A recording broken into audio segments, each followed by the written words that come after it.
Listín Diario editorial for February 28th of 2022. An agenda for the emergency. Overwhelmed by the possibility of a global cataclysm that destabilizes the current economic and social order, President Luis Abinader is right to have a kind of emergency plan to cushion some of the most pernicious consequences of this crisis. With the high inflation and the expectation that it will rise in a spiral as inputs and basic products become more expensive due to the confrontation between the great powers, what is urgent and feasible is to confront it with social assistance plans and more incentives to production.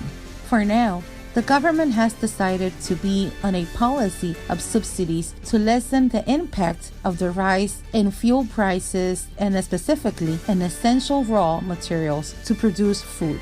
Assuming this emergency agenda implies, as the president said, making adjustments to the state budget in order to direct more resources to the two highest priority issues at this time, combating inflation and protecting the machinery of the economy. The confrontation of the powers, which from the warplane with its epicenter in Ukraine can transcend to other sensitive areas and spoil the world recovery process after the COVID-19 pandemic, powerfully upsets us. In a situation like this, where at the moment no one has the key to turn off the uncertainties, the Dominican society has to be united in order to get out as little injured as possible by doing its part to save energy and make essential use of fuel.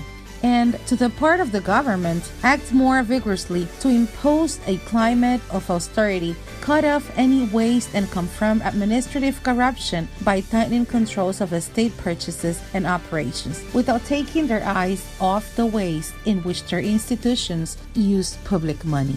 The tangible achievements of the Abinader administration, despite the state of the pandemic, became eloquent in its rendering of accounts yesterday before the National Assembly, and it will be unfortunate if the new crisis throws them overboard. For Listín Diario, voiceover and translations by Indira Rodriguez.